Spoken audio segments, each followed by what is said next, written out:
പക്ഷെ നിങ്ങൾ ലിസ്റ്റിൻ സ്റ്റീഫൻ തന്നെ ബുദ്ധിരാക്ഷസിനെ തിരിച്ചറിയുന്നു. അതാണ് പറയാൻ പോകുന്ന കാര്യം.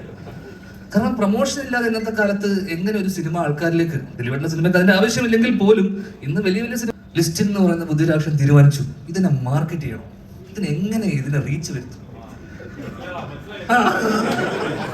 എങ്ങനെ ഇതിനെ എത്തിക്കാം, മാർക്കറ്റിംഗ് സിംഹം.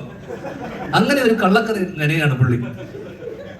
അങ്ങനെ ഇതുപോലൊരു വേദിയിൽ അല്ലെങ്കിൽ ഇതുപോലൊരു അത് ഒരു കമന്റ്, ഒരു മാലപ്പടക്കത്തിന് ഒരാൾ തിരികൊടുത്തിട്ടുണ്ട്.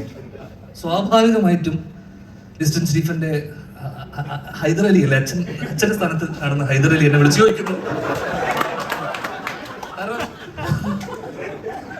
എടാ നിന്നെ ഉദ്ദേശിച്ചാണ്. കാരണം മാലപ്പടക്കം തിരികൊളുത്തി. സ്വാഭാവികമായിട്ട് പടക്കം മാല. ശരി, അങ്ങനെ ഞാൻ ഭയന്നു, ഞാൻ പേടിച്ചു. ഹൈദർ അലി വിളിക്കും, എന്നെ എത്ര വിളിച്ചു രാത്രി 4 തുരുതുരാ വിളി. ഞാൻ പറഞ്ഞു എന്റെ ഹൈദർക്ക അതൊരിക്കലും അങ്ങനെ ആവാൻ പാടില്ല. അല്ലല്ലല്ല ഇത് അങ്ങനെയല്ല, ഞാൻ തുടങ്ങി കഴിഞ്ഞു എന്ന് പറഞ്ഞാൽ അവിടെ ലാപ്ടോപ്പ് വെച്ചിരിക്കുക സാധനം. അത് തോണാവാത്ത ലാപ്ടോപ്പ്, അതിന്റെ ഡിസ്പ്ലേ ലൈറ്റ് ഒന്നും വർക്കാവാത്തൊരു ലാപ്ടോപ്പ് വെച്ചിട്ട് പേന വെച്ചിരിക്കുക.